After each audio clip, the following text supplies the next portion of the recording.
Are you looking for the best mirrorless cameras under $500? In this video we will look at some of the 3 best camera on the market. Before we get started with our video, we have included links in the description, so make sure you check those out to see which one is in your budget range. Starting at number 1. Sony Alpha A5100. I've already told you about my bulging skepticism against mirrorless technology. When I didn't want to let the mirrorless wave take me in, I tried to resist it with everything I have. However, my first defeat came in the hands of Sony A5100. I could say the Sony A5100 is what made me jump into the mirrorless bandwagon. Even in low light, I found the picture quality more than satisfactory. The ISO range of 100 to 25,000 is massive and helps me capture the details of a scenario even in poor lighting conditions. So, the Sony A5100 is as light as a camera can get until technology takes another momentous leap. This camera can be your perfect travel buddy if you're into hiking and want to take a couple of mesmerizing shots during the trip. Now that we're into vlogging, there's a plus and a huge minus here. The good news is the flip screen option. Whenever I wanted to record myself with the camera and wanted to see if I look alright, I could simply flip the LCD screen 180 degrees.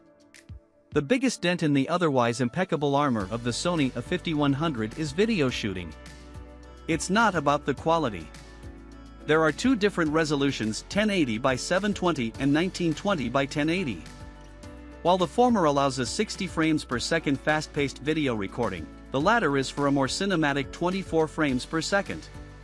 So, the issue here is the camera begins overheating after a recording for around 35 to 40 minutes. Although the label says it can hold up to 75 minutes, that's not the case. So, if you're into creating elaborate YouTube videos, the A5100 won't be much of a help.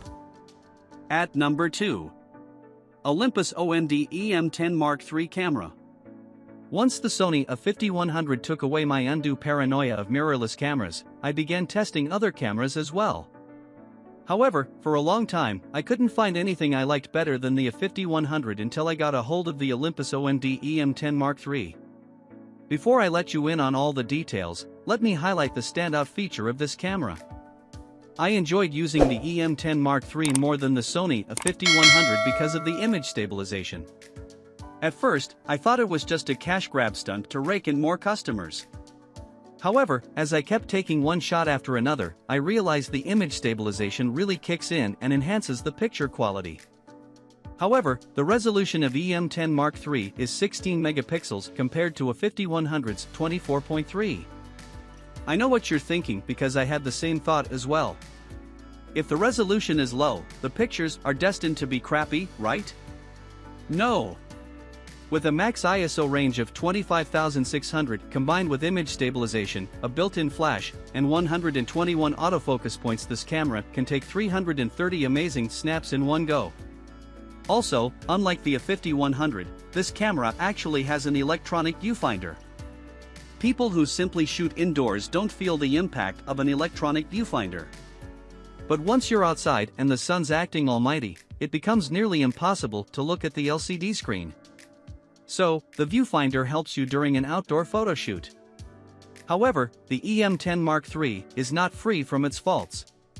The camera body doesn't support an external microphone. So, you're stuck with the internal mic. Also, the LCD screen tilts a bit but doesn't flip. So, vlogging can seem a bit difficult. Still, the unbelievable battery life makes up for all the little quality of life shortcomings. At number 3. Canon EOS M100. While most of Canon's signature cameras are way out of a budget hunter's league, Canon took a different route with the EOS M100. I must tell you, I was a bit skeptical because of this supposed new approach of a reputed manufacturer. So, the moment I got the camera, I took it for a quick ride. The quick shooting session was done in auto mode just to see whether beginners can take advantage of this device. I was surprised with the performance, to be honest. While there were a few background noises and distortions, you could overcome them with either basic editing skills or a steady hand. It has a 24.2 megapixel sensor, which is more than enough for taking beautiful pictures. However, the lack of AF points, 49 to be precise, makes it a little uncomfortable for newbies.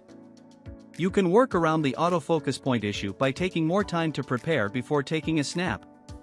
My verdict here is that the build quality is moderate. It's not on par with the rugged DSLRs or the high-end mirrorless cameras, but the body will last for a long time under steady and caring hands.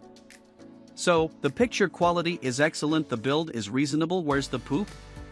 The letdown of the EOS M100 is video quality and duration similar to the Sony A5100. This camera can hold up to 15 minutes of continuous recording before dying out.